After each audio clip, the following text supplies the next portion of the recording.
Good morning dear students, welcome to study with Aakash. आज हम लोग क्लास 5 का साइंस बुक पढ़ेंगे, जिसका आज हम लोग चैप्टर 1 पढ़ेंगे, जिसका चैप्टर नेम है रिप्रोडक्शन इन प्लांट्स। रिप्रोडक्शन का मतलब होता है प्रजनन और प्लांट्स का मतलब होता है पौधा। तो पौधों में प्रजनन के बारे में पढ़ेंगे। अब प्रजनन क्या है? तो प्रजनन का मतलब होता है अपने जैसे ही संतति को उत्पन्न करना, यानी अपने जैसे संतान की उत्पत्ति करना। तो देखते हैं कि इस चैप्टर में हम लोगों को क्या क्या पहले पढ़ना है। Let us learn about. तो फर्स्ट टॉपिक पढ़ेंगे हम लोग रिप्रोडक्शन फ्रॉम सीड्स, यानी बीजों के द्वारा प्रजनन। सेकेंड टॉपिक पढ़ेंगे parts of a seed and their functions, यानी बीजों के भाग और उनके कार्य के बारे में पढ़ेंगे। उसका तीसरा टॉपिक पढ़ेंगे डिस्पर्सल ऑफ सीड्स, बीजों का बिखराव। उसका चौथा टॉपिक पढ़ेंगे वेजिटेटिव प्रोपेगेशन, यानी वनस्पति प्रजाति के बारे में पढ़ेंगे। उसके बाद पांचवा टॉपिक पढ़ेंगे क्रॉप्स, फसल के बारे में।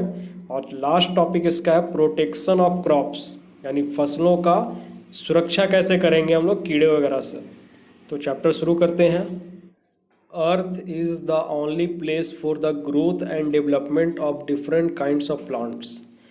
पृथ्वी ही एकमात्र ऐसा ग्रह है जिस पे अलग अलग प्रकार के पौधे जो है वो वृद्धि कर सकते हैं और विकास कर सकते हैं। ठीक है, और भी कोई ऐसा ग्रह नहीं है जिस पे पेड़ पौधे पाए जाते हैं। पृथ्वी ही ऐसा ग्रह है जहाँ पे पेड़ और पौधे विकास कर सकते हैं, अपना वृद्धि कर सकते हैं। क्योंकि ऐसे भी हम लोग देखे भी हैं, अगर ग्लोब को देखा जाए, पृथ्वी का जो मॉडल होता है उसमें चारों तरफ जो है हरियाली ही हरियाली नज़र आता है और पानी ही पानी नज़र आता है। तो इसका कारण क्या है कि बहुत सारे पेड़ पौधे हमारे धरती पर है, पृथ्वी पर है, इसीलिए वो हरा भरा दिखता है। Large number of plants are eaten और destroyed by us every day. बहुत बड़ी मात्रा में जो है पौधों के फल या फिर पौधों को जो है हमारे द्वारा खाया जाता है हर दिन, या फिर उसको बिखेरा जाता है। डिस्ट्रॉयड का मतलब नष्ट किया जाता है, यानी बहुत बड़ी संख्या में पौधों को जो है हमारे द्वारा हर दिन खाया जाता है और नष्ट किया जाता है। Still we have sufficient number of plants because plants continue to grow throughout their life. फिर भी जो है वो हमारे पास पौधों का जो संख्या है वो काफ़ी ज़्यादा है, क्योंकि जो पौधे हैं वो अपना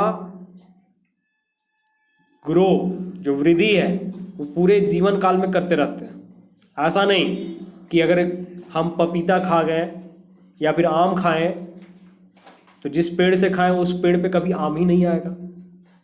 ऐसा कभी होता नहीं है, क्योंकि उसका सीज़न होता है। जिस समय उसका आना होता है उस समय आएगा, उसके बाद फिर वो चला जाता है, फिर आएगा। ऐसा तो नहीं होता है कि हम लोग एक बार तोड़ के खा लिए तो वहाँ आम ही नहीं होगा, ऐसा नहीं होता है। तो पौधे जो है वो, और साथ ही साथ जो है अगर एक पेड़ कटता है तो दूसरा पेड़ जो है फिर उगता है। जैसे कि इंसान में क्या होता है कि अगर एक इंसान मर रहा है तो दूसरा इंसान भी जीवित हो रहा है, एक जानवर मरता है तो दूसरा जानवर भी आ रहा है। तो इसका मतलब ये है कि जो है रिप्रोडक्शन का काम जो है इंसानों में भी चल रहा है, जानवरों में भी चल रहा है, और साथ ही साथ पौधों में भी चल रहा है। तो रिप्रोडक्शन कर रहे हैं, जिसकी वजह से जो है पौधों में पौधों की मात्रा जो है वो बराबर है, काफ़ी ज़्यादा है। अभी जैसे होता है ना कि हम लोग जो है वो जानवरों को खिलाने के लिए पल्ला वगैरह लेकर के आते हैं, घास वगैरह लेकर के आते हैं, तो क्या जिस जगह से हम लोग घास लेकर के आए वहाँ घास दोबारा नहीं उगेगा? उगेगा। तो कारण है ये कि वो रिप्रोडक्शन कर रहा है, अपना पूरा जीवन काल तक जो है वो बढ़ते रहेगा। Reproduction in plants is important not only for them but for animals and human beings also. Reproduction in plants यानी पौधों में जो प्रजनन है वो सिर्फ और सिर्फ पौधों के लिए ही जरूरी नहीं है, वो इंसानों के लिए भी जरूरी है, साथ ही साथ जानवरों के लिए भी जरूरी है। क्योंकि अगर इंसान जो है वो रिप्रोडक्शन नहीं करेगा तो उसका जो वंश है वो नहीं बढ़ेगा।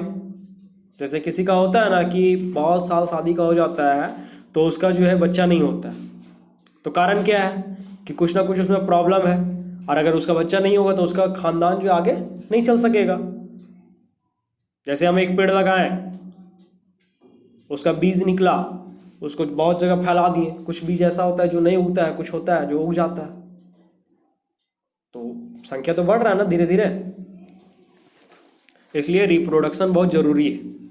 Plants reproduce either through seeds और other plant parts like leaves, roots, stem etc.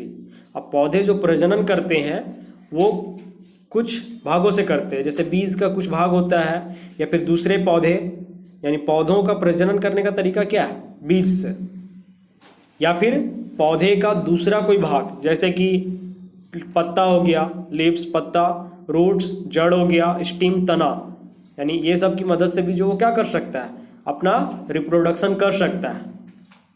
और सबसे मेन जो होता है वो उसका बीज होता है। जैसे हमको अगर किसी चीज़ का पौधा लगाना है तो बीज से हम लोग लगा सकते हैं, क्योंकि बीज ही जल्दी मिल सकता है। नहीं तो और भी कोई वगैरह पौधा लगाते हैं तो उसको हम लोग जो है वो उसका तना यूज़ कर सकते हैं, उसका पत्ता यूज़ कर सकते हैं, या उसका जड़ यूज़ कर सकते हैं। अब इसका पहला टॉपिक जो हम लोग को पढ़ना था, रिप्रोडक्शन फ्रॉम सीड्स, बीजों के द्वारा प्रजनन, यानी बीजों के द्वारा उत्पादन भी बोल सकते हैं हम लोग। Most plants have flowers which turn into fruits, बहुत सारे पौधे ऐसे होते हैं जिनके फूल जो है वो फलों में बदल जाते हैं। ठीक है, बहुत सारे फूल क्या होते हैं, बहुत सारे पौधे क्या होते हैं, तो उनके में जो फूल होते हैं उनके पास वो फल में बदल जाते हैं। जैसे कि अगर हम लोग अमरूद का पौधा देखें या अमरूद का पेड़ देखें तो उसमें क्या होता है कि पहले फूल आता है, फिर वही फूल जो है अमरूद बदल जाता है, यानी फल में बदल गया। These have seeds inside them, और ऐसा इसलिए होता है क्योंकि उनके फूलों के अंदर जो होता है वो बीज होता है। Each seed can grow into a new plant, but it does not always happen. अब एक जो बीज है वो एक पौधे को जो है बड़ा कर सकता है, एक पौधे को जन्म दे सकता है, लेकिन ऐसा हर समय हो, हमेशा हो, जरूरी नहीं है। कभी कभी बीज खराब भी हो जाते हैं, इसलिए पौधा नहीं उगता है।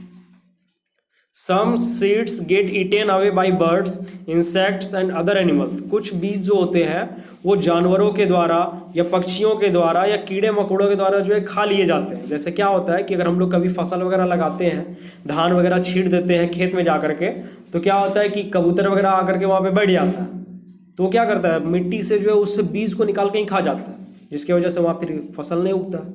इसलिए देखा होगा कभी कि खेत वगैरह में जब बीज वगैरह रोप दिया जाता है तो एक पुतला खड़ा कर दिया जाता है, मटका वगैरह लगा करके उस पर डरावना सा फेस बना दिया जाता है, ताकि उस पर उसको देख करके कौवा, चील, कबूतर वगैरह आकर के वहाँ ना बैठे।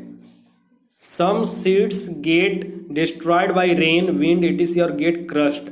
अब कुछ बीज जो होते हैं जैसे जानवरों, चिड़ियों या पक्षियों के द्वारा खराब कर दिए गए या खा लिए गए, तो कुछ बीज क्या होता है कि जैसे बारिश हुआ तो उस दौरान मिट्टी से बह गया, या फिर तेज हवा चला तो हवा के साथ जो है मिट्टी में उड़ा और मिट्टी के साथ साथ बीज भी उड़ गया, या फिर कभी कभी क्रश्ड, यानी राह में चलते हुए, रास्ता में चलते हुए अगर लोग अगर आ रहा है तो उनके पैरों के तले जो है वो कुचला जाता है।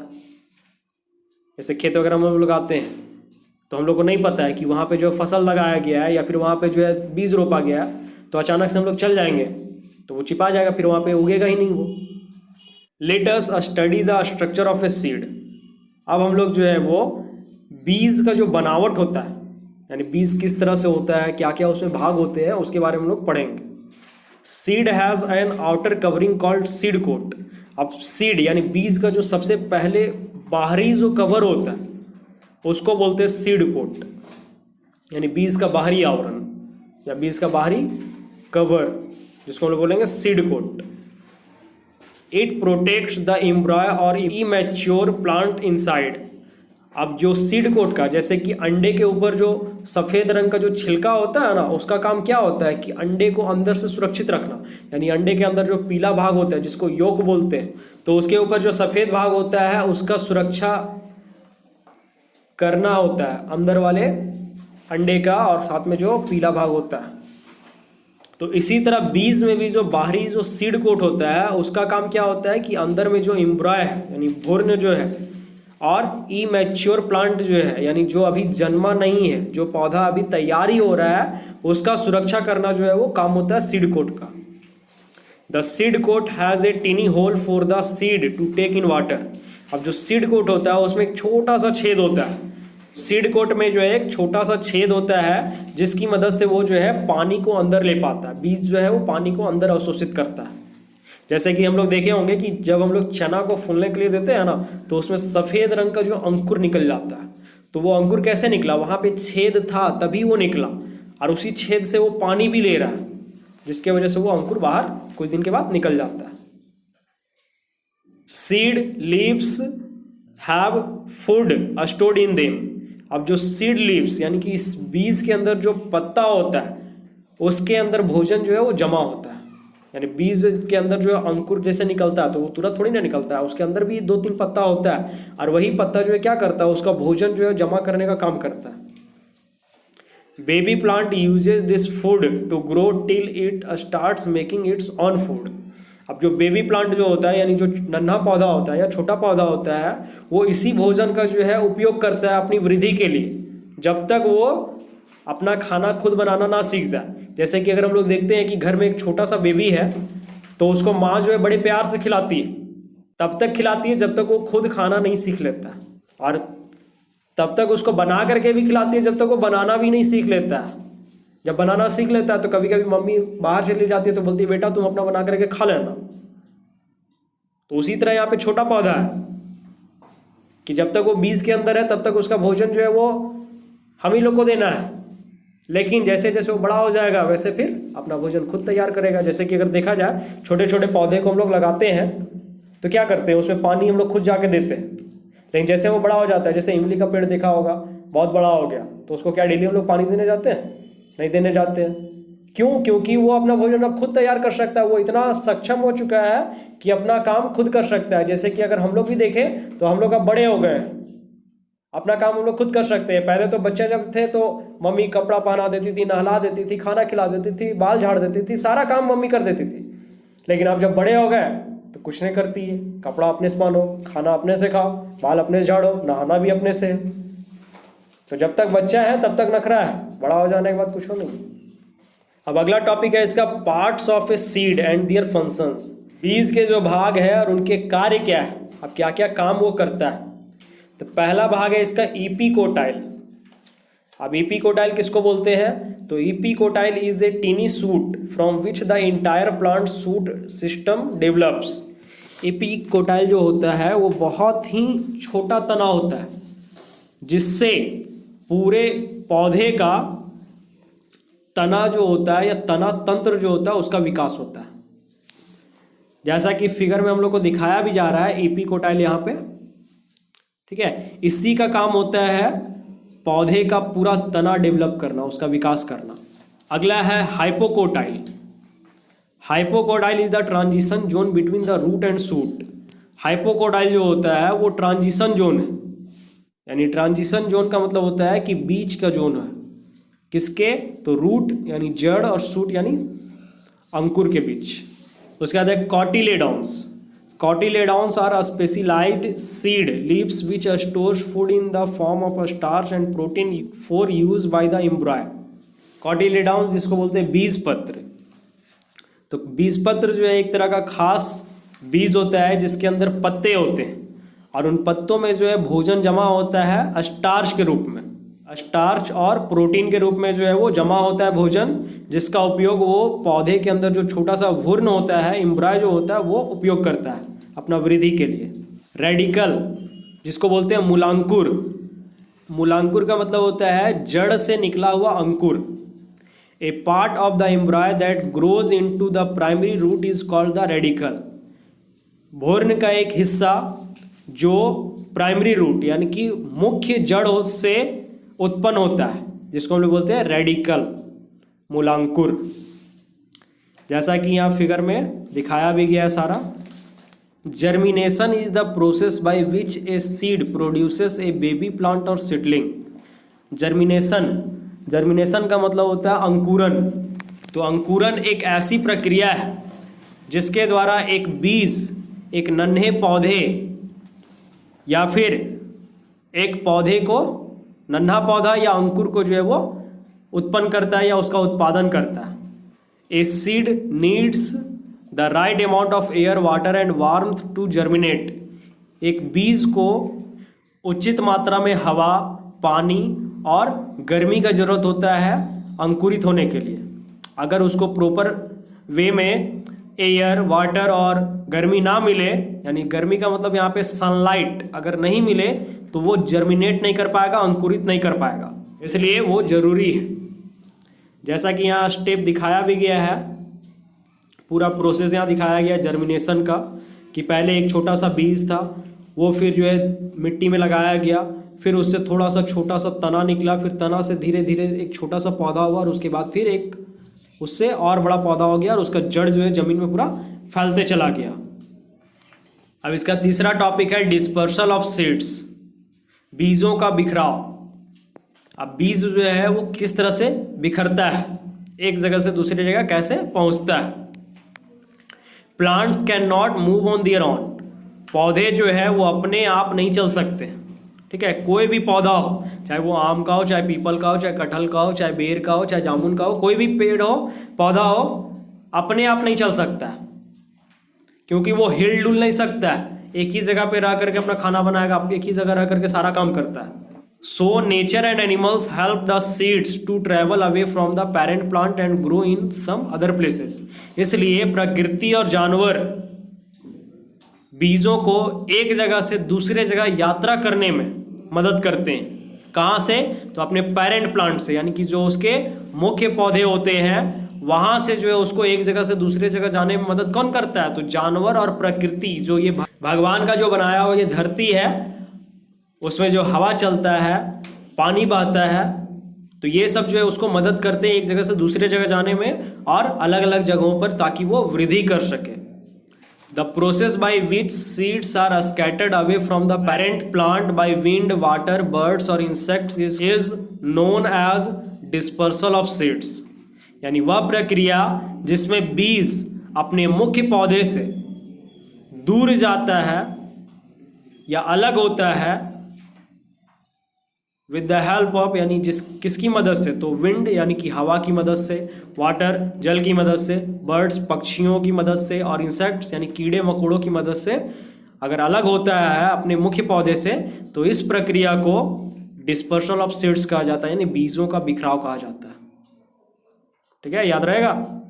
तो पहला जो है डिस्पर्सल बाय विंड, यानी हवा के माध्यम से बीजों का कैसे बिखराव होता है।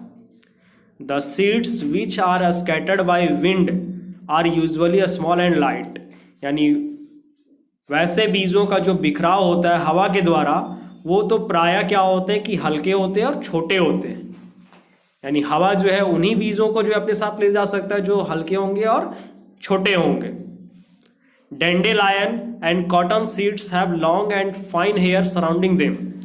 डेंडेलायन, जैसा कि फिगर में यहाँ दिखाया गया है, डेंडेलायन एक तरह का पौधा का नाम है। कॉटन यानी सूती का जो पौधा होता है, कपास का जो पौधा होता है, इनके जो बीज होते हैं वो काफ़ी ज़्यादा लंबे होते हैं और इनमें फाइन हेयर यानी कि बहुत ज़्यादा सॉफ्ट, बहुत ज़्यादा मुलायम जो है बाल होते हैं, जो इनके चारों ओर होता है। This makes it easy for the wind to carry the seeds away, और इसीलिए जो है हवा को बहुत आसानी होता है इन बीजों को एक जगह से दूसरे जगह ले जाने में, क्योंकि इनमें क्या होता है कि एक तो ये हल्के होते हैं और मुलायम होते हैं, छोटे होते हैं, और साथ ही साथ इनमें बाल होता है, तो जिसके वजह से जो है ये आसानी से उड़ जाता है। कभी कभी हम लोग देखे होंगे कि कपास का जो पौधा होता है उसका रुई जो है उड़ करके कभी कभी हवा में आते रहता है। Some seeds such as maple and drum sticks have wings attached to them. कुछ बीज ऐसे होते हैं जिनमें द्विफल यानी दो फल होते हैं, और कुछ ड्रम स्टिक्स यानी कि ड्रम का जो स्टिक छड़ी जो होता है उसके जैसा होता है, जिसमें क्या होता है कि विंग्स यानी कि पंख जुड़े होते हैं, जिसके मदद से हवा में इनको तैरने में बहुत आसानी होता है। यानी हवा में जो उड़ सकता है आराम से, पंख होने पे क्या होता है, चिड़िया आराम से उड़ती है। उसी तरह से अगर बीजों में पंख होगा या द्विफल होगा तो वो आसानी से हवा में उड़ सकता है। डिस्पर्सल बाय वाटर, पानी के द्वारा जो है बीजों का बिखरना। The seeds of water plants और plants that grow near the water are dispersed by the flow of water. जलीय पौधे और वैसे पौधे जो पानी के नज़दीक उगते हैं, या तो जल में रहने वाला पौधा या तो वैसा पौधा जो पानी के नज़दीक उगता है, उनका जो बीज होता है वो पानी में जो है वो तैरते हुए बिखर जाता है। यानी वो कैसे बिखरेगा, तैरते तैरते तैरते तैरते जो है वो पानी के साथ इधर से उधर चला गया। A lotus fruit is spongy. Spongy का मतलब होता है जैसे कि हम लोग जो बर्तन धोने के लिए जो यूज़ करते हैं, जो हरा रंग का होता है या रुआ हम लोग बोल सकते हैं, रुआ को जब हम लोग दबाते हैं तो वो क्या होता है कि सिकुड़ जाता है, फिर जब छोड़ देते हैं तो फिर वो फैल जाता है। तो स्पंजी का मतलब वही होता है। तो उसी तरह से जो लोटस यानी कमल का जो फल होता है वो भी स्पंजी टाइप से ही होता है, यानी दबाने पे सिकुड़ जाएगा, छोड़ने पे फिर फैल जाएगा। तो it floats on water and so it moves away with the flow.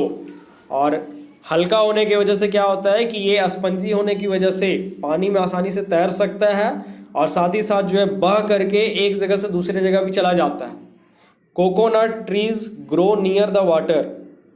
अब कोकोनट यानी नारियल का जो पेड़ होता है वो अक्सर पानी के नज़दीक ही उगता है। जैसे केरल वगैरह की तरफ जो है वो साउथ इंडियन तरफ जो है नारियल का पेड़ वगैरह उगता है तो वो नज़दीक में ही उगेगा, तालाब वगैरह या नदी वगैरह के नज़दीक में ही उगेगा, ऐसे कहीं उगता नहीं है। और अगर कहीं उगा तो वो आम सा बात हो गया। जैसे खजूर वगैरह का पेड़ हम लोग देखते हैं कि अधिकतर जो है वो तालाब के किनारे होता है, उसी तरह नारियल का जो पेड़ होता है वो भी नदी किनारे या तालाब किनारे या जहाँ पे पानी वाला जगह है उसी के किनारे वो उगता है। A coconut fruit has thick fibrous covering which enables it to float in water. एक कोकोनट नारियल जो होता है वो एक ऐसा फल है जिसके ऊपर रेशेदार कवर होता है, क्योंकि जब हम लोग उसको तोड़ते हैं या बड़ा सा जो नारियल होता है जिसमें पूरा छठ पूजा वगैरह हम लोग जो चढ़ाते हैं उसको जब हम लोग खोलते हैं तो पूरा रेशा जैसा निकलता है, यानी धागा जैसा या रस्सी जैसा। उसके बाद धीरे धीरे जब उसको पूरा उचाड़ते हैं तब जाके नारियल जो है अंदर में रहता है। तो वही रेशा क्या करता है कि इसको पानी में तैरने में जो है मदद करता है, यानी पानी में तैरने योग्य बनाता है। जैसे कि हम लोग जो छठ पूजा में जो नारियल लेते हैं अगर उसको हम लोग छोड़ देंगे ना ऐसे पानी में तो वो डूबेगा नहीं, वो तैरता हुआ निकल जाएगा, क्योंकि रेशेदार उसके ऊपर जो कवर लगा हुआ है वो उसको पानी में तैरने लायक बनाता है। तो ये था डिस्पर्सल बाय वाटर। अब है डिस्पर्सल बाय एनिमल्स, यानी कि जानवर जो है वो किस तरह से बीजों को इधर से उधर लेके जा रहे हैं, कैसे बिखेर दे रहे हैं। तो human beings and animals eat fleshy fruits and throw away their seeds in different places. अब ह्यूमन बींग्स मनुष्य जो है, एनिमल जानवर, ये दोनों क्या करते हैं, तो फ्लेशी का मतलब होता है गुद्देदार, यानी जिसमें गुद्दा पाया जाता है वैसा फल। तो वैसे फलों को खाते हैं और उनके जो बीज होते हैं वो इधर उधर कहीं भी फेंक देते हैं। जैसे इंसान जो है वो क्या किया, पपीता वगैरह खाया तो खाने के बाद जो है उसका बीज जो है वो कहीं बारी में फेंक दिया या इधर कहीं फेंक दिया। जानवर लोग क्या करेगा, अमरूद वगैरह खाया या फिर पपीता ही खाया या फिर आम वगैरह खाया तो उसका जो गुठली वगैरह रहता है, उसका जो बीज होता है वो कहीं ना कहीं गिर गया, तो फिर उसी से क्या हुआ कि छोटा छोटा पौधा उग गया। जैसे जंगल में हम लोग नहीं जाते हैं पेड़ पौधा लगाने के लिए, लेकिन वहाँ पे कैसे हो जाता है इतना घना जंगल। तो कुछ जानवर का काम है, कुछ इंसान का काम है और कुछ पौधा का भी काम है, जिसका बीज जो है गिरा बढ़ गया तुरंत। These seeds germinate into new plants on getting appropriate conditions for growth। और इन सभी बीजों को अंकुरित होने के लिए, यानी अंकुरित होकर के अगर ये नया पौधा बनता है तो सबसे पहले इसको जो है एकदम वृद्धि के लिए एक अच्छा सा जगह चाहिए। ऐसा नहीं कि कहीं पे अगर गिर गया तो वो जो है वो उग ही जाएगा सो। अब जैसे कहीं पत्थर पे गिर गया तो पत्थर पे तो नहीं उगेगा, क्योंकि सबसे पहले पौधे को उगने के लिए मिट्टी चाहिए, थोड़ा बहुत भी मिट्टी चाहिए तो चाहिए ही, तभी वो उगेगा।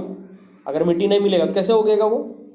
तो इसलिए अगर वो बीज जो है इधर उधर कहीं गिर रहा है, अंकुरित होकर के वो नया पौधा तैयार होना चाहता है, तो उसके लिए उसका जो कंडीशन है, उसका जो शर्त है वृद्धि के लिए, वो सही होना चाहिए।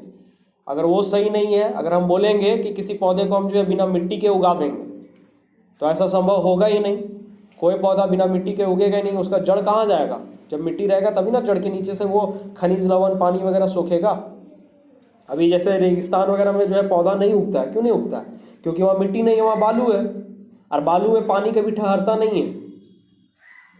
कभी भी डाल के देख लेना, पानी उसमें रुकेगा नहीं, सारा बह जाएगा। इसलिए गर्मियों के दिनों में जो है ना नदी वगैरह सूखने का कारण यही है, क्योंकि नदी में बालू पाया जाता है और गर्मी ज़्यादा बढ़ता है तो वही सारा पानी नीचे धरती में चला जाता है। बालू की वजह से कुछ नहीं दिखता, बालू एकदम गर्म हो जाता है, हीट हो जाता है पूरा। Similarly birds eat fruit and swallow their seeds. इसी तरह जो है पक्षी वो क्या करते हैं, तो फलों को खाते हैं, या तो उसको फलों को खाते हैं और उसके बीजों को जो है वो निगल जाते हैं। स्वैलो का मतलब होता है निगलना। तो जैसे कबूतर है, तोता है, अक्सर हम लोग देखते हैं कि तोता जो है वो अमरूद वगैरह खा जाता है। तो वो खाया तो अमरूद में उसका बीज भी उसके पेट में गया ना, वो छोटा छोटा जो दाना होता है क्या होता है, अमरूद का बीज होता है। तो वो धीरे धीरे उसके पेट में चला गया, वो निगल गया। The undigested seeds then come out as it is in their faeces and germinate into new plants. अब जो अनडाइजेस्टेड सीड होता है, यानी जिस बीज को जो है वो पचा नहीं पाता है, तो वो क्या होता है, मल के रूप में बाहर आ जाता है, और वो जहां भी उसका मल गिरा वहां से क्या हुआ, एक नया पौधा अंकुरित होकर के निकल गया। तो इस तरह से जो है पक्षी लोग जो है वो नए पौधे को अंकुरित होने में मदद कर रहे हैं, बीजों को इधर उधर बिखेर रहे हैं। अब है डिस्पर्सल बाई एक्सप्लोजन। एक्सप्लोजन का मतलब होता है विस्फोट, धमाका, फटना। तो कुछ ऐसा भी होता है फल जो अचानक से फट जाता है, और फटेगा तो उसका बीज जो है वो चारों दिशा में फैल जाएगा। The fruits of some plants such as bean, pea, milkweed and poppy burst open when they are ripe and scatter the seeds in all directions. अब कुछ फल में बताया गया है क्योंकि कुछ पौधों का ऐसा फल होता है जैसे कि बीन, सेम जो होता है, सीम जिसको बोलते हैं हम लोग, पी मटर, मिल्कवीड दूध वाला पौधा, एंड पॉपी, पॉपी का मतलब होता है खसखस जिसको बोलते हैं, पॉपी का मतलब खसखस। तो ये क्या करते हैं कि बर्स्ट का मतलब होता है फटना। तो अचानक से जब ये फटेगा, अब कब फटेगा, जब ये पूरी तरह से पक जाता है तब। कच्चा रहता है तो नहीं फटता है, पकने के बाद फटता है। जब फटता है तो इसका बीज जो होता है वो चारों दिशाओं में फैल जाता है, पूरा पश्चिम उत्तर दक्षिण सब दिशा में फैल जाता है। This mechanism of dispersal is called explosion. और इस तरह का जो प्रक्रिया होता है, यानी डिस्पर्सल यानी बिखराव का जो इस तरह से प्रक्रिया है, उसको हम लोग बोलेंगे एक्सप्लोजन यानी विस्फोट। ठीक है, डिस्पर्सल की इस प्रक्रिया को विस्फोट कहेंगे, जिसमें वो फटेगा और पूरा फैल जाएगा। जैसे कि हम लोग बम वगैरह फोड़ते हैं तो उसका आवाज़ कैसे एकदम बम से चारों तरफ फैल जाता है, तो उसी तरह से जो है इस जब फटता है तो इसका सारा बीज जो है चारों दिशा में फैल जाता है। अब इसका knowledge quest, give one word for the following. एक शब्द देना है। तो पहला क्वेश्चन है इसका, outer covering of a seed, यानी सीड का जो बाहरी आवरण होता है उसका नाम क्या है, तो उसका नाम है सीड कोट। इसका दूसरा है the process by which seeds are scattered away from the parent plant, यानी वह प्रक्रिया जिसके द्वारा बीज जो है अपने मुख्य पौधे से दूर हो जाता है, तो उस प्रक्रिया को क्या कहेंगे, उसको कहेंगे डिस्पर्सल। इसका तीसरा है the agent which डिस्पर्सेस seeds having wings और हेयर ऑन देम, वैसा बीज जिसमें विंग्स यानी पंख भी होते हैं और हेयर यानी बाल भी होते हैं, तो उस एजेंट को हम लोग क्या कहेंगे जिससे उसका डिस्पर्सल होगा, यानी कि जिसके माध्यम से वो बिखर जाएगा, तो वो है विंड, हवा। अब अगला है वेजिटेटिव प्रोपेगेशन। वेजिटेटिव प्रोपेगेशन यानी वनस्पति का विस्तार या प्रसार या उसका फैलना। The plants which do not produce seeds grow from their body parts such as stems, roots, leaves and spores. अब वैसा पौधा जो बीज से जो है उत्पन्न नहीं होता है, ठीक है, कुछ पौधा ऐसा भी है जो बीज से डायरेक्ट उत्पन्न नहीं होता है, उसके लिए हमको बीज का जरूरत नहीं है। Grow from their body parts, अब अगर वो बीज से उत्पन्न नहीं हो रहा है तो कैसे उत्पन्न होगा, तो वो अपने पौधे का जो भाग है उससे वो उत्पन्न होगा। जैसे कि स्टेम पौधे का एक भाग है, तना, रूट जड़ भी पौधे का भाग है, लीव पत्ता भी पौधे का भाग है, और स्पोर्स, स्पोर्स का मतलब होता है बीजाणु, यानी बीज का ही एक अलग हिस्सा है। This process is known as vegetative propagation. और इस तरह का जो प्रक्रिया होता है जिसमें पौधे जो है वो बीज की मदद से ना उत्पन्न होकर के अपने पौधे के अंगों से यानी भागों से उत्पन्न होते हैं, तो उस प्रक्रिया को हम लोग बोलते हैं वेजिटेटिव प्रोपेगेशन। अब पहला बाय रूट्स, यानी पौधा अपने भाग से शरीर के भाग से अगर वो उत्पन्न हो रहा है तो पहला हम लोग देखेंगे रूट यानी जड़ की मदद से कैसे होता है। The roots of sweet potato, carrot, dahlia and turnip can grow into new plants. अब जैसे कुछ पौधों का जड़ जो है, जैसे कि स्वीट पोटैटो जिसको हम लोग बोलते हैं मीठा आलू, जिसको शकरकंद बोलते हैं हम लोग। उसके बाद कैरोट, गाजर, डालिया, तो डालिया का एक फूल होता है। उसका टर्निप, सलजम, ये सभी जो है वो जड़ की मदद से एक नए पौधे का निर्माण करते हैं या नए पौधे में उग सकते हैं। दूसरा बाई स्टीम्स, तने की मदद से। Plants like rose, coleus, hibiscus and money plant can grow from the cuttings of a stem of the parent plant. अब पौधे जैसे कि रोज, गुलाब, कॉलियस, कॉलियस एक तरह का पौधा है जिसका नाम कॉलियस ही है। उसके बाद हिबिस्कस जिसको हम लोग बोलते हैं उड़हुल, जो रेड कलर का फूल होता है जो पूजा के लिए हम लोग चढ़ाते हैं। उसके बाद मनी प्लांट, ये सभी जो है वृद्धि कर सकता है। कैसे? तो अगर हम लोग जो है इसके मुख्य पौधे से यानी जो इसका मेन जो पौधा है उसका अगर तना निकाल करके ले आए, जैसे कि अगर गुलाब हमको पौधा लगाना है तो उसका तना काट करके अगर लगा देंगे मिट्टी में तो उससे जो नया पौधा तैयार हो जाएगा। मनी प्लांट का भी अगर काट के लगा देंगे तो वो भी नया पौधा तैयार कर देगा। अगला है by underground stems. Underground stems का मतलब हो गया कि भूमिगत तना, जो भूमि के नीचे है। तो प्लांट्स लाइक जिंजर, पौधे जैसे कि अदरक एंड पोटैटो, आलू, और अंडरग्राउंड स्टीम्स, ये क्या है? तो भूमिगत तने, ठीक है, ये जड़ नहीं है। आलू को हम लोग नहीं बोल सकते कि वो जड़ है, अदरक को भी नहीं बोल सकते कि वो जड़ है, वो तना है। और कौन सा तना है? तो अंडरग्राउंड यानी भूमिगत तना है। दे बियर टीनी बर्ड्स, ये क्या करते हैं? तो छोटे छोटे कली को उत्पन्न करते हैं। कभी भी आलू को जब वो लोग कोड़ते हैं ना या निकालते हैं तो उसमें सफ़ेद रंग का छोटा छोटा दिखता है, वही उसका बर्ड्स होता है, कली। Each bird is capable of growing into a new plant, और एक बर्ड जो होता है, एक कली जो होता है, वो एक नए पौधे को तैयार कर सकता है। अगर उसका जो है वो बहुत सारा कली निकला हुआ है ना तो उसमें से पत्ता भी निकलता है, और उसी का मदद से हम लोग क्या कर सकते हैं कि एक नए पौधे को तैयार कर सकते हैं। बाई लीव्स, अब पत्ते की मदद से। The leaves of certain plants such as those of bryophyllum produce buds on their margins. अब कुछ निश्चित पौधा ही ऐसा है जिसका पत्ते से जो है वो नया पौधा तैयार हो सकता है। जैसे कि ब्रायोफाइलम एक तरह का पौधा है जिसके पत्ते में जो है वो उसके किनारे में मार्जिन उगता है यानी कली उगता है, जैसा कि यहाँ फिगर में दिखाया गया है।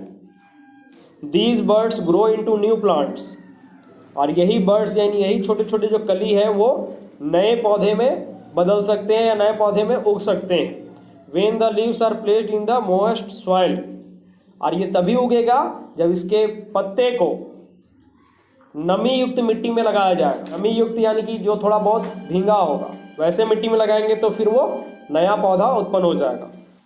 अब अगला है बाई स्पोर्स, बीजाणु की मदद से। Some plants such as fern and fungi do not have flowers, कुछ पौधा ऐसा भी होता है जैसे फर्न। फर्न का मतलब होता है सुंदर बारीक पत्तियों वाला एक पौधा, और फंजाई का मतलब होता है फफूंद। तो इसमें जो है फूल नहीं होते, ठीक है। कुछ पौधा ऐसा भी है जैसे फर्न और फंजाई, इसमें फूल नहीं होते। They produce their spores each of which grows into a new plant, और ये अपने बीजाणु की मदद से एक नए पौधे को उगाने में सक्षम होते हैं, काबिल होते हैं।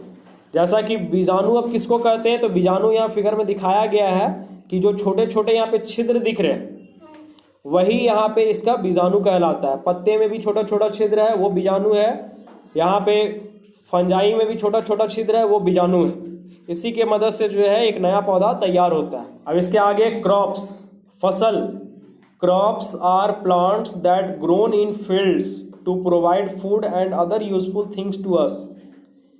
क्रॉप्स, फसल, वैसे पौधे होते हैं जो खेतों में उगाए जाते हैं, और खेतों में उगाए जाने के बाद जो है वो हमें क्या देते हैं? तो भोजन देते हैं। जैसे कि अगर हम धान का खेती कर रहे हैं तो वो हमको चावल देगा, गेहूं का खेती कर रहे हैं तो गेहूं को पीसने के बाद हमको आटा मिलेगा जिससे हम रोटी बना करके खा सकते हैं।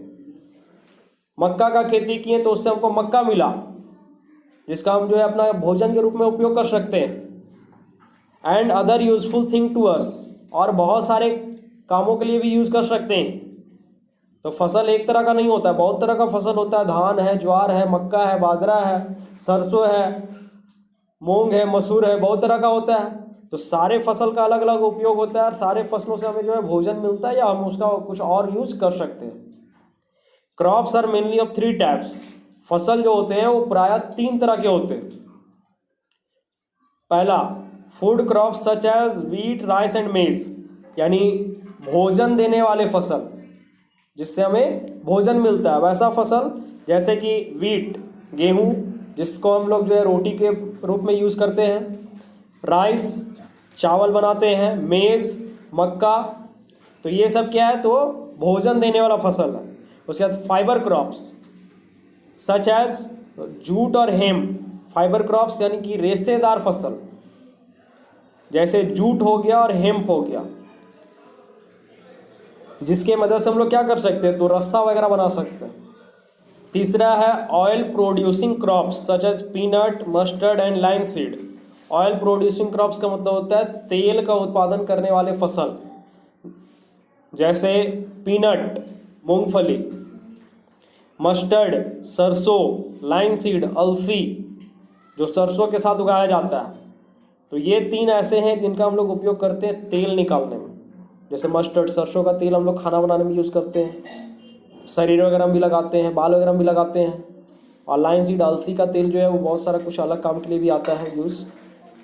Plants should be provided with suitable conditions to get good crops. अब अगर हम लोग चाहते हैं कि अच्छा फसल हो तो पौधे को जो है वो उचित मात्रा में, यानी जितना उसका शर्त है, जितना उसको जो चीज़ चाहिए, वाटर चाहिए, सनलाइट चाहिए, मिनरल्स चाहिए, तो वो सारा जो है उचित मात्रा में उसको उपलब्ध होना चाहिए। तभी जो है वो एक अच्छा फसल तैयार हो सकता है। अब जैसे हम धान का खेती कर रहे हैं, तो अगर धान के खेत में हम 24 आवर्स अगर पानी नहीं रहने दें तो मेरा धान का फसल जो है बेकार हो जाएगा। इसलिए उसका जो जो मांग है वो पूरा करना होगा। Following are the essential requirements for growing food crop. अब कुछ जो है यहाँ पे जरूरी आवश्यकता बताया जा रहा है जो एक अच्छे फसल के उत्पादन के लिए जरूरी होता है। पहला है high yielding variety of seeds should be used. High yielding variety का मतलब होता है कि अधिक उत्पादन करने वाले बीज, ठीक है, अधिक उत्पादन करने वाले बीजों का उपयोग करना चाहिए। तभी जो है वो क्या होगा कि फसल जो है बहुत अच्छा होगा। उसके बाद knowledge about the suitable soil, climate and season for a crop is necessary. सबसे पहले तो हम लोग के पास जो है वो ये ज्ञान होना चाहिए, ये जानकारी होना चाहिए कि कौन सा मिट्टी किस फसल के लिए सही है। उसके बाद क्लाइमेट, जलवायु का भी पता होना चाहिए, और साथ ही साथ कौन सा फसल के लिए कौन सा ऋतु सही है।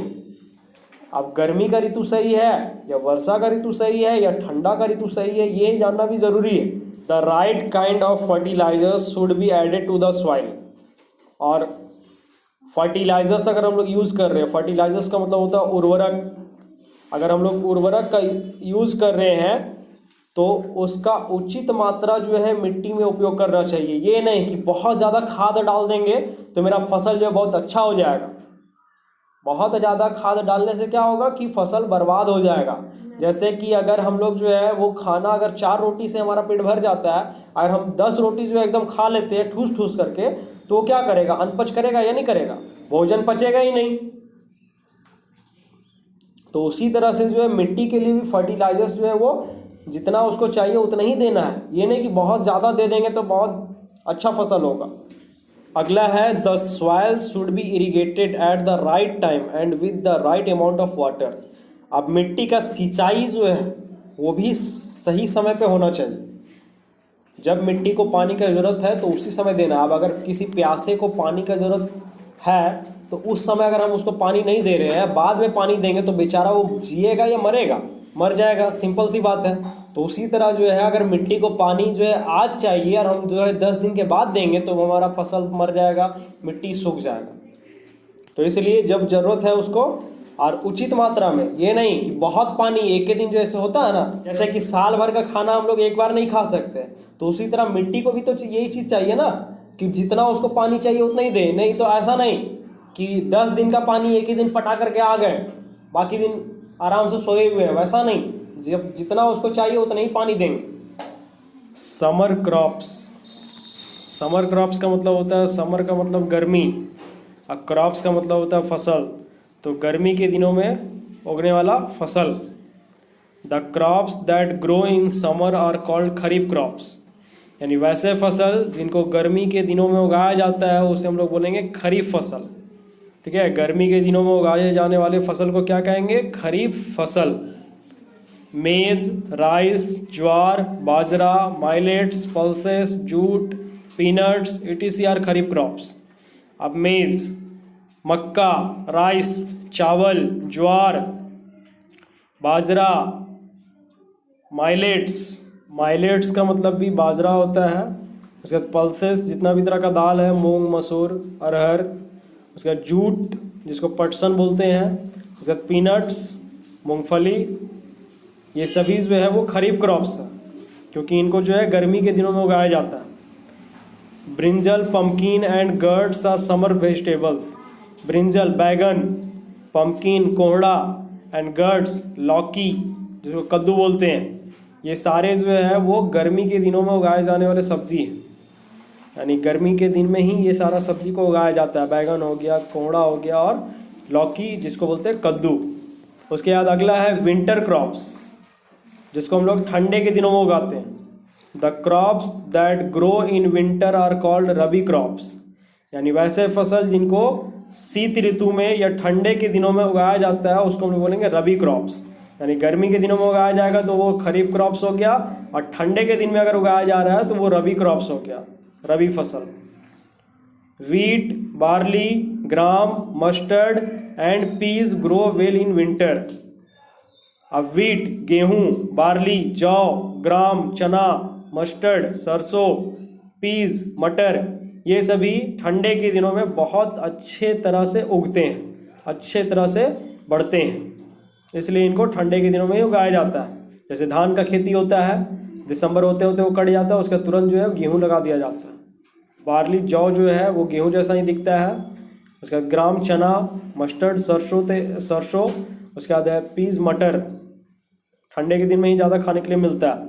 जनवरी आते आते जो है ये बड़ा हो जाता है, उसके बाद सरस्वती पूजा में काम आता है ये मटर। The vegetables that grow well in winter are carrot, radish, turnip, cauliflower, peas and beans, यानी वैसे सब्जियां जो ठंडे के दिनों में बहुत अच्छी तरह से उगते हैं, जैसे कि कैरोट, गाजर, गर्मी के दिन में ज़्यादा नहीं मिलेगा, वो ठंडे के दिन में एकदम ताज़ा ताज़ा मिलेगा। उसके बाद रेडिश, मूली भी, टर्निप, सलजम, कॉलीफ्लावर, फूलगोभी, पीज, मटर, बीन्स, सेम, ये सारे ठंडे के दिनों में उगाए जाने वाले सब्जी हैं। Some of the fruits that grow best in winter are apple, banana and pomegranate. अब कुछ फल भी ऐसे होते हैं जो ठंडे के दिनों में बहुत अच्छी तरह से उगते हैं, जैसे कि एप्पल, सेब, बनाना, केला, पोमग्रेनेट, अनार। तो ये सारे जो है वो ठंडे के दिनों में बहुत अच्छी तरह से उगते हैं, और ये सारे फल हैं। अब आगे है प्रोटेक्शन ऑफ क्रॉप्स, यानी कि अगर हम लोग फसल लगा रहे हैं तो उसका सुरक्षा कैसे करेंगे, उसका बचाव कैसे करेंगे कीड़ों वगैरह से। Farmers work very hard to grow crops, किसान जो है बहुत कठिन मेहनत करते हैं फसल को उगाने के लिए, क्योंकि बहुत सारा काम होता है। मिट्टी का जो है जुताई करना है, बीज को चुनना है, पानी पटाना है, फिर फसल को जो है वो देखना भी है कि सही से वो उग रहा है या नहीं उग रहा है। तो बहुत सारा मेहनत होता है किसान को एक अच्छा फसल उगाने में। They need to take the following steps to protect the crops, उन्हें जो है वो कुछ स्टेप्स को फॉलो करना पड़ता है अपने फसल को बचाने के लिए, यानी कुछ कदम उठाने पड़ते हैं ताकि उसका फसल जो है वो सुरक्षित रहे, बच सके। तो पहला चीज़ किसान क्या करेगा, बार्बेड वायर्स और a strong fence should be made around the fields to protect crops from stray animals. अब बार्बेड वायर यानी कि कांटेदार तार या फिर स्ट्रॉन्ग फेंस यानी कि मजबूत जो है वो घेरा अपने खेत के चारों ओर वो लगाएगा, जिससे क्या होगा कि वो आवारा या जंगली जानवर जो है यानी जो इधर उधर घूमते रहते हैं जानवर, उनसे उसका फसल का सुरक्षा हो सके। जैसे कि हम लोग बोलते हैं ना कि घोरान घेर दिए हैं खेत के चारों ओर, जिससे क्या होगा कि कोई भी जानवर अंदर घुस करके फसल को नहीं खा सकता। तो उसी तरह से जो है पहले किसान को क्या करना पड़ता है, पूरे खेत को घेरना पड़ता है। अब कांटेदार तार से घेरना पड़ता है ताकि अगर कोई जानवर अंदर जाने की कोशिश भी करे तो वो कांटा उसको चुभे, तो उस वजह से वो अंदर नहीं जाए और भाग जाए, इसलिए कांटेदार तार का उपयोग किया जाता है। या फिर ऐसे जाली वगैरह दे करके घेरा जाता है ताकि कोई अंदर ना घुस सके और उसकी फसल को नुकसान ना पहुंचा सके। दूसरा चीज क्या करेगा किसान, तो pesticides should be spread on the crops to protect them from harmful insects like locust, caterpillars etc। अब पेस्टिसाइड्स यानी कीटनाशक दवा का यूज करेगा, उसका छिड़काव करेगा फसल के ऊपर, जिससे उसका फसल जो है वो कीड़ों से बचेगा। अब कीड़ा कैसा होगा, तो लोकस्ट जिसको बोलते हैं टिड्डा, और कैटरपिलर इल्ली जो तितली बनने से पहले होता है। ठीक है, कैटरपिलर से ही तितली बनता है, तो जब तक वो तितली नहीं बनता तब तक इल्ली बन के रहता है। छोटा सा रहता है, एकदम हरा हरा दिखता है। वो क्या करता है कि पत्तों को खा जाता है, छेद कर देता है। उसके बाद tiny organisms can cause crop disease. अब टीनी ऑर्गेनिजम्स, टीनी का मतलब होता है सूक्ष्म छोटा, ऑर्गेनिजम्स का मतलब होता है जीव। तो जो छोटे जीव होते हैं वो फसल में रोग उत्पन्न कर सकते हैं, फसल को भी बीमार कर सकते हैं। जैसे इंसान बीमार होता है वैसे फसल भी बीमार होता है। अगर फसल जब बीमार होगा तो उसका चावल वगैरह जो है वो चिन जाएगा, खराब हो जाएगा, पूरा का पूरा धान बर्बाद कर देगा, जो भी फसल लगाएंगे सब खत्म कर देगा। This can be prevented by spraying fungicides which are chemicals use to kill such organisms. अब इससे कैसे बचा जा सकता है, अगर किसी फसल में कोई रोग हो गया तो उससे कैसे बचेंगे, तो उसके लिए हम लोग जो है उसमें फफूंदनाशी का छिड़काव करेंगे, जिससे वो रसायन क्या करेगा, तो उस छोटे छोटे जीव को जो है मार देगा। यानी जो हमारी फसल को छोटे जीव नुकसान पहुंचा रहे हैं, उन कीड़ों को जो है वो, उन जीवों को जब हम लोग फफूंदनाशी का छिड़काव करेंगे तो वो मार देगा। उसके बाद unwanted plants weeds compete with the crops for nutrients.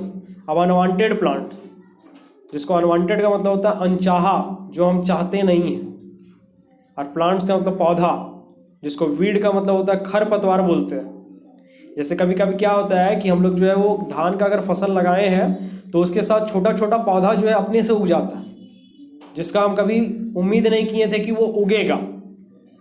तो अपने से जब वो उग जाता है तो उसी को बोलते हैं खरपतवार। तो वो खरपतवार यानी अनचाहा पौधा क्या करता है, तो फसल के साथ जो है प्रतिस्पर्धा करता है, कंपटीशन करता है। किस लिए, तो पोषक तत्व पाने के लिए।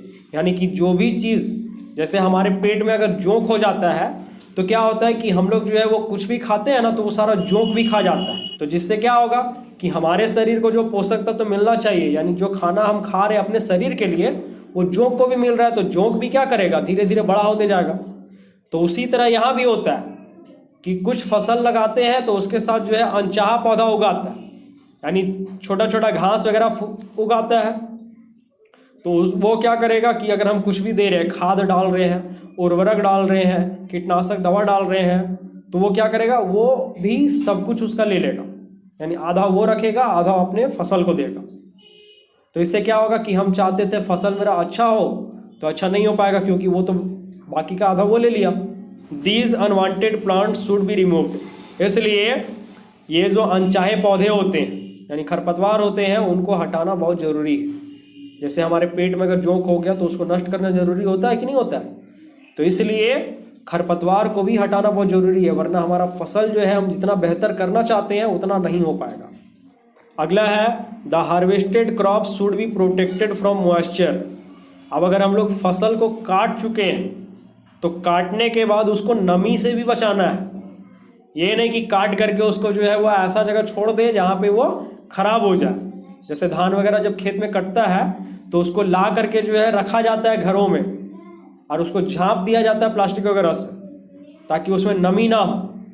वरना अगर उसमें जो है पानी का थोड़ा भी बूंद चला गया ना तो वो फसल खराब हो जाएगा। जैसे कभी कभी होता नहीं कि ड्राम वगैरह में हम लोग रखे रहते हैं चावल वगैरह, तो उसमें पानी जाता है तो सारा सड़ जाता है। तो उसी तरह से अगर हम लोग फसल काट के लाएं और उसको ऐसे ही छोड़ दिए नमी में, नमी यानी कि शीत, तो फिर वो खराब हो जाएगा। They should be stored in dry places और इन एयर टाइट कंटेनर्स। अब इन्हें क्या करना चाहिए, अगर नमी में नहीं रखते हैं तो उनको कहाँ रखेंगे, तो ऐसा जगह पे रखेंगे जहाँ पे सूखा हो पूरा घर, यानी कमरा या सूखी जगह पे रखेंगे, या तो एयर टाइट कंटेनर्स यानी कि जिसमें हवा जो है एक जरा सा भी नहीं जा सके, वैसे बर्तन में रखेंगे। Moisture can spoil the harvested crops by allowing the growth of fungi and bacteria. अब मॉइस्चर यानी नमी जो है वो क्या करेगा, तो काटे हुए फसल को बर्बाद कर सकता है, खराब कर सकता है। कैसे, तो उसमें धीरे धीरे जो है फफूंद बढ़ जाएगा, या तो कोई कीटाणु वगैरह या जीवाणु वगैरह उसमें बढ़ने लगेगा, उससे हमारा फसल जो है वो खराब हो जाएगा, सड़ जाएगा, तो फिर बहुत सारा नुकसान हो जाएगा किसान को। इसलिए उसको सूखे जगह पे रखना है, या तो ऐसे जगह रखना है जहाँ पे ना पानी जा सके और ना ही हवा जा सके।